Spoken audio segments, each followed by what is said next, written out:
Update, brought to you by Simcox Advocates, advising businesses and families since 1949. Visit simcox.com or call 690 300. Manx Radio's Update with Andy Wint.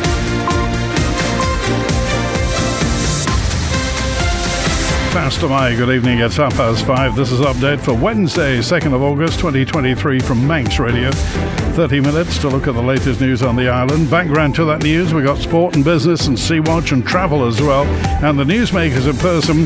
This evening, 50 years ago, the horror of Summerland unfolded in public view.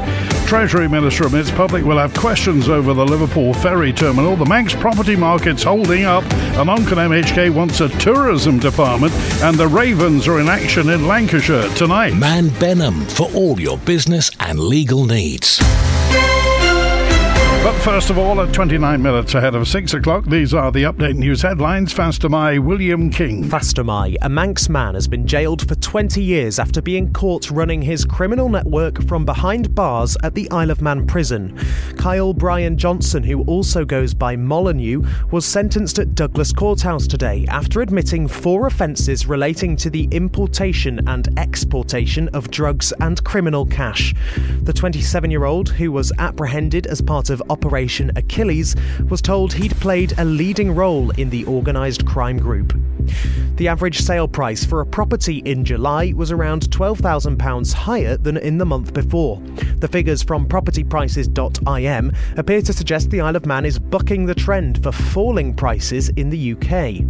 People across the Isle of Man have been remembering the Summerland tragedy today, 50 years since the fire which claimed the lives of 50 people. An exhibition is being held in Loch Promenade Methodist Church, and there's a memorial service and a minute's silence planned for this evening.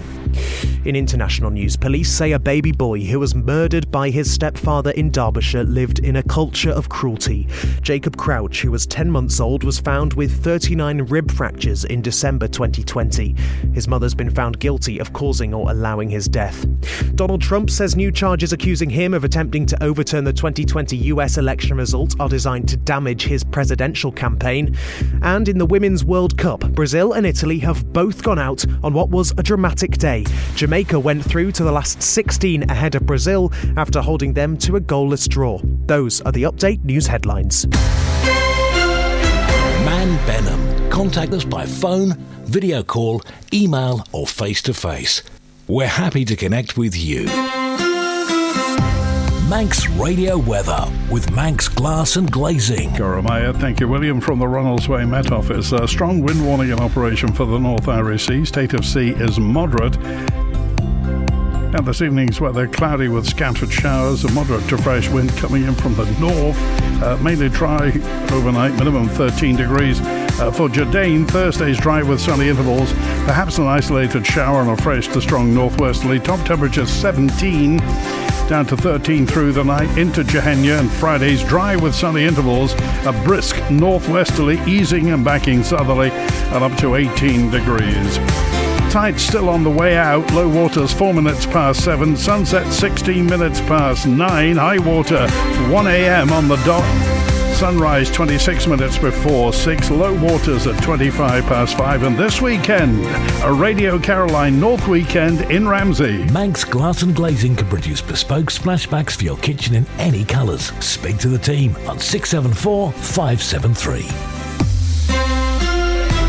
Today, people across the Isle of Man have been remembering Summerland 50 years ago after the fire. Here's William. It was the 2nd of August 1973. There's absolute pandemonium here, because Summerland is ablaze and blazing down.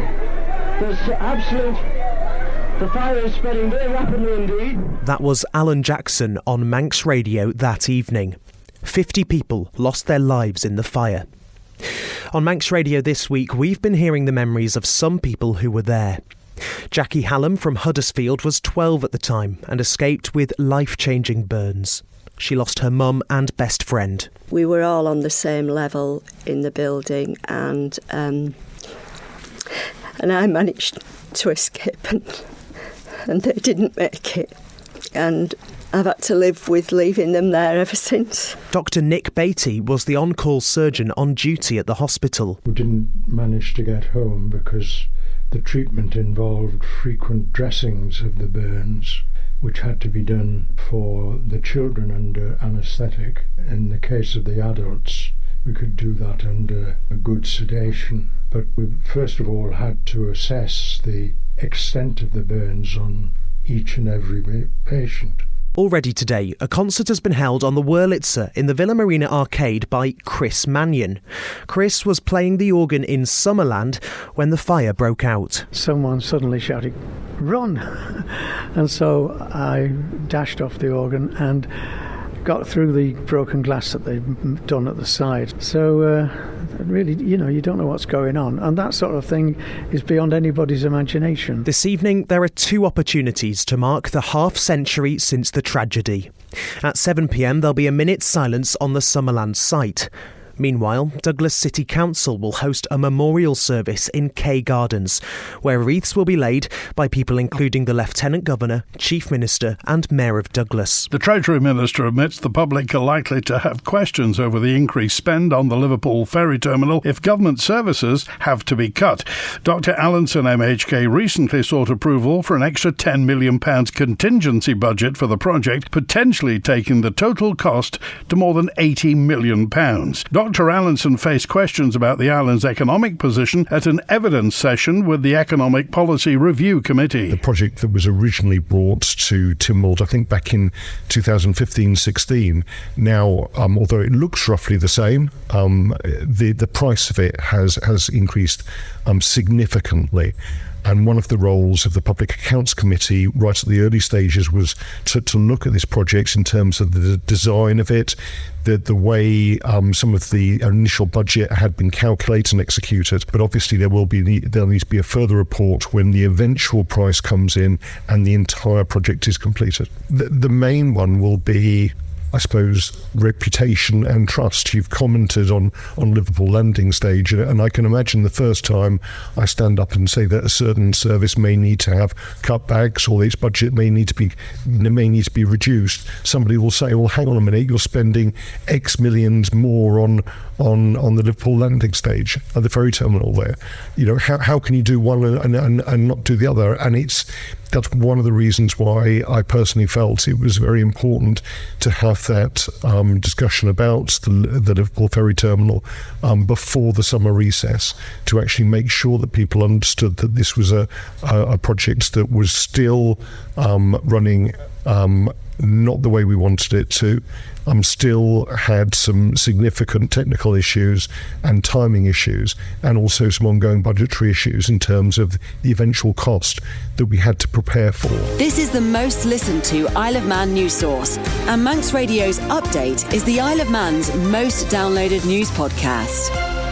Ben McCree's just entered the outskirts of Douglas Bay. She'll be on the link span in the next 20 minutes. Manannan was late out because of a kerfuffle at Belfast earlier on today, and everything looks to be fine at the airport. After victory in their opening game of the season at the weekend, FC Isle of Man will be hoping for another positive result as they travel to Ramsbottom United in the NWCFL Premier Division tonight.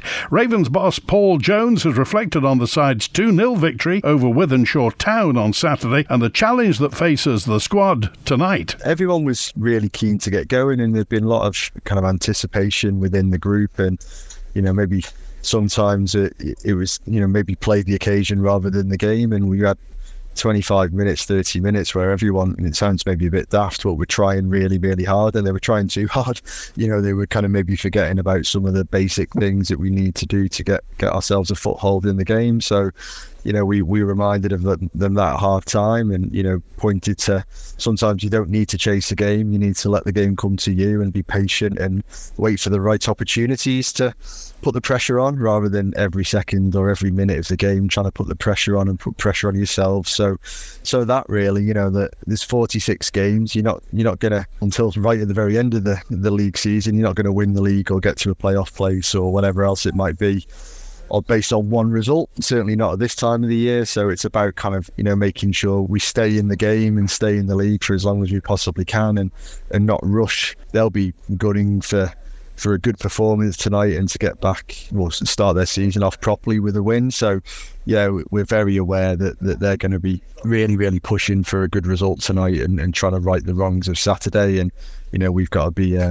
ready for that, and also kind of understand that they will be probably frustrated, and if we can frustrate them a little bit more, then we might be in a good position to get a result out of the game. So yeah, they're going to be very much up for getting a result tonight, especially the way they started on Saturday. And Onchan MHK wants to see the creation of a new department that'll focus on rebuilding the Isle of Man's tourism sector. Rob Callister, MHK, has sent his proposals to Chief Minister Alfred Cannon following a presentation on the future of the Department of Infrastructure to Tynwald members. Mr Callister says his plans fall in line with the Isle of Man's plan to have 500,000 visitors by 2032. What we'll be doing is putting all of our departments and boards and structures relating to tourism, heritage, culture and transport and the arts into one single department in order to focus fully on the objective of achieving 500,000 visitors coming to our island in the future. The island's tourism industry is under pressure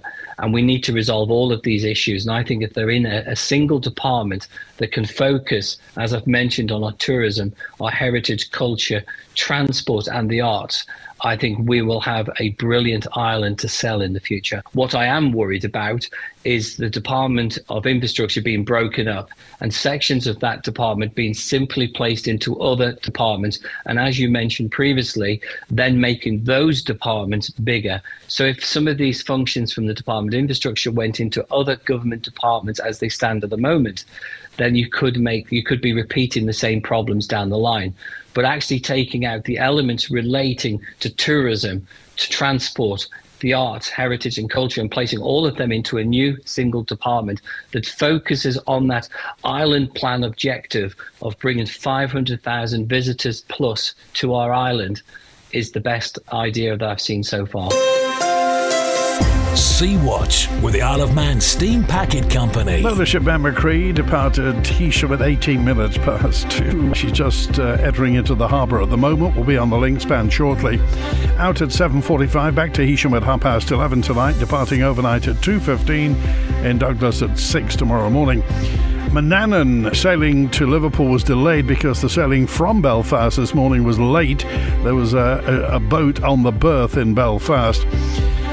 So instead of departing for Liverpool at 3 o'clock this afternoon, she's out late. She actually got away at 4:15, arriving in Liverpool at 7:15.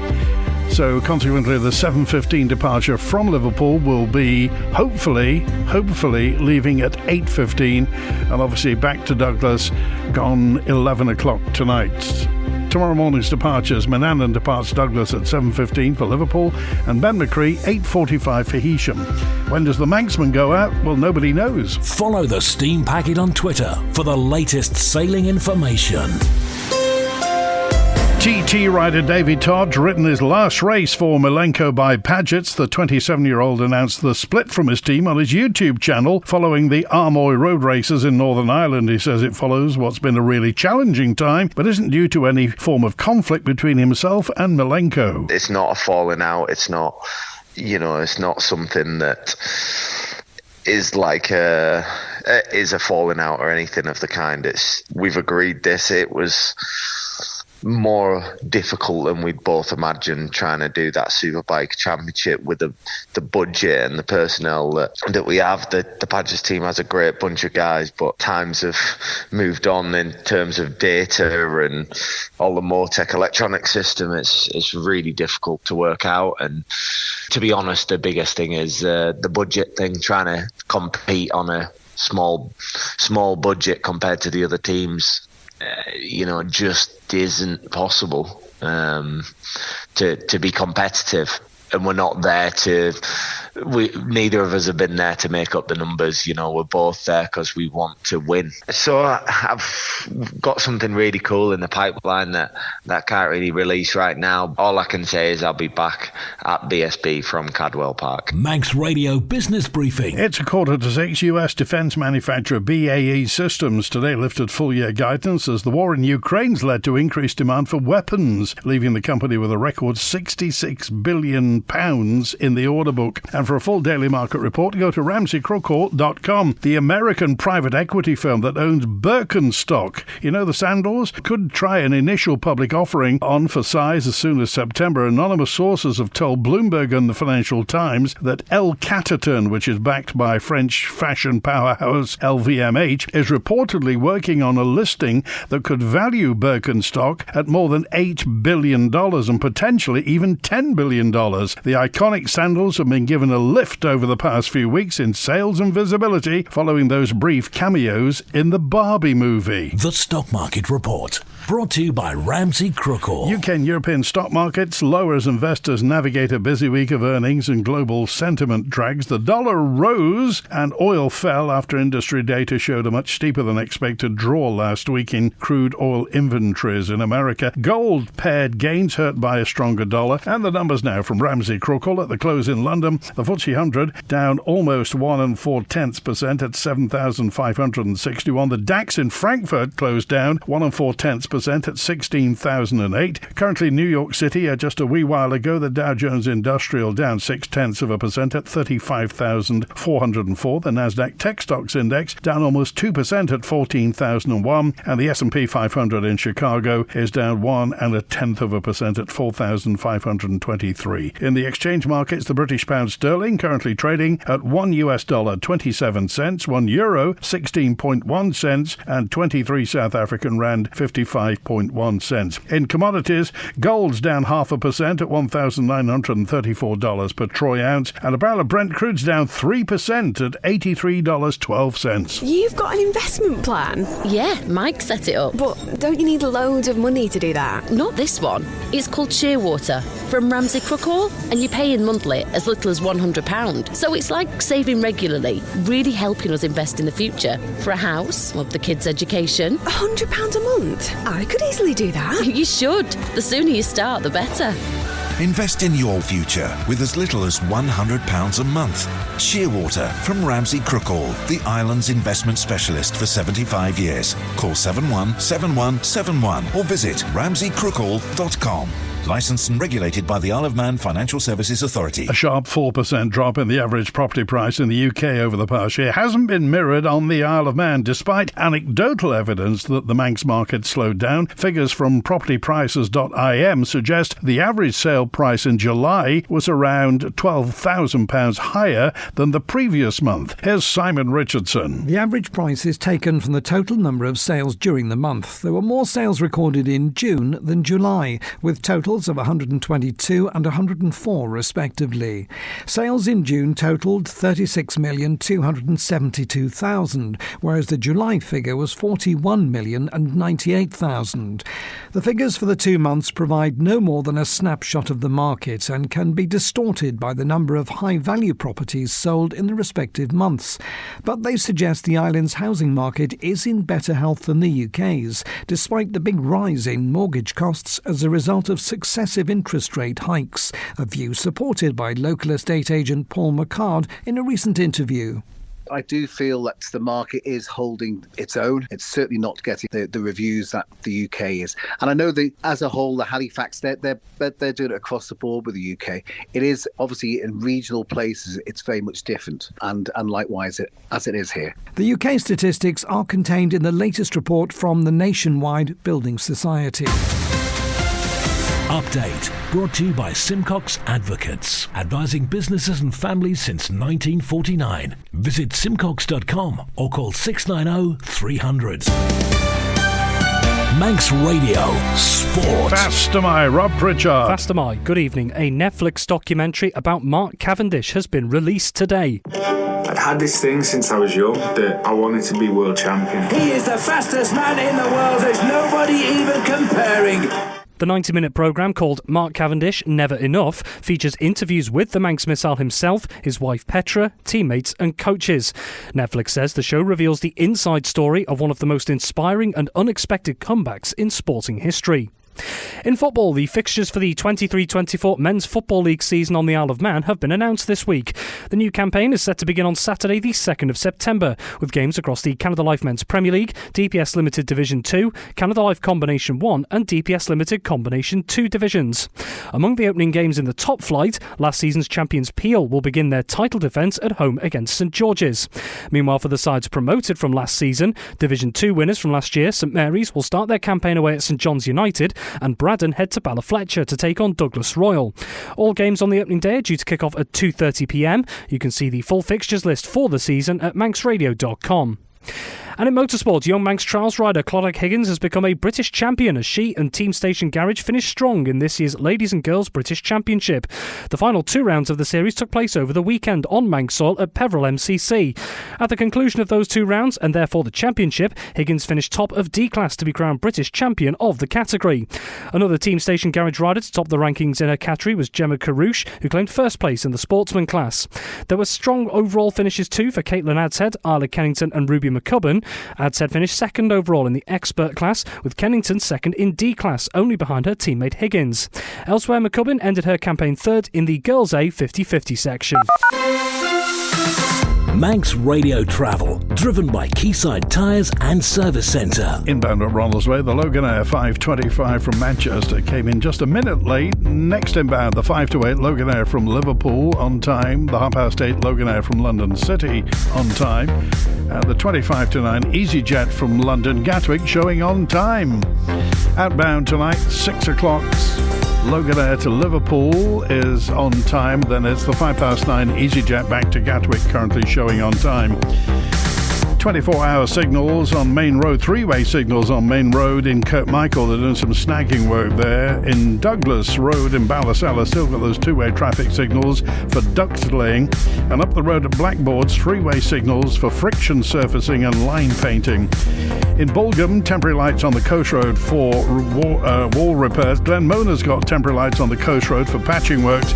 Ballagorn Road, Baldrines, closed for drainage work. Groudle Road in Onchan, closed between Harbour Road and Fairway, closed for gas upgrade work.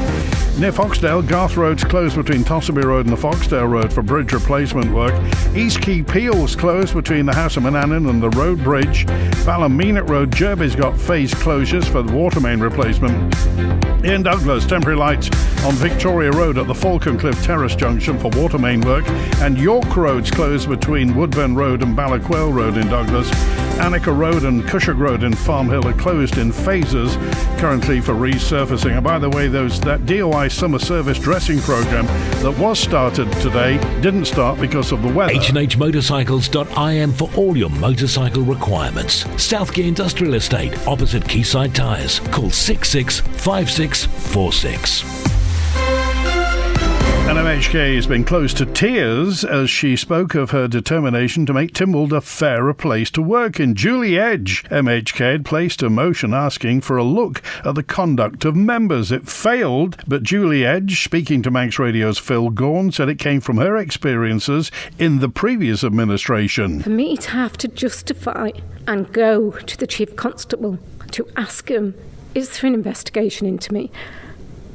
And for him to say he would look into it, because quite clearly he doesn't know everything that's going on every day, but to then come back to me and say there's absolutely no investigation into you and your election into this Parliament. So it was the old boys club, in my opinion, Phil, threatening, because I was pushing forward on all of the things I'm talking about today to make sure we get transparency, fairness, greater accountability and good governance. And there is an assumption made that with the new makeup of Tynwald, with lots of new members, many from quite progressive political sort of stances, that those dark old days of old boys clubs and the like are very much a thing of the past. It shouldn't be about the representation, whether you're, no matter what gender you are. It should be about whether you're doing the right job for the people of the Isle of Man. That's what we're elected for. Whether you're sticking to your principles and your manifesto, that's what we're in here for. And certainly you see that change after an election. People don't always stick to the principles approach that they took at the outset to get elected to come in here. Certainly it is a different house, and there's lots of challenges ahead, and there's going to be some tough decisions that need to be made. And that's when, we'll see the real depth of commitment to make the changes the island and the people and the public are looking for. And it's not easy, and that is all down to changing culture, being able to support and bring people with you. Update brought to you by Simcox Advocates. Port Erin-based business Flip It's become the latest in the seemingly ever-growing number to announce their closure, citing unmanageable increases in running costs and the lack of footfall. Owner Naomi Farga says she's explored every avenue possible, only to continually hit a brick wall. And I'm sure it's not just a Church Road issue, it's an island-wide crying out for tourism and keeping our island up to a certain standard so that it doesn't become dilapidated and inaccessible. But that is the situation. Naomi Farga, the owner of Flip It, speaking there, who's taken the decision to close her physical shop but continue via online means only. She's also expressed concerns if shops continue to close, will there be the same attraction for tourists, especially given government has emphasis on increasing the number of visitors. I sat down with Russian MHK Michelle Hayward to ask just that. Tourists visit for a variety of reasons, but you're right, some of them do go to browse around the shops and particularly value the sort of small independent shops, of which this is sadly one, and then they're much more interesting to investigate than your average chains that probably are in the same high street as where you've come from.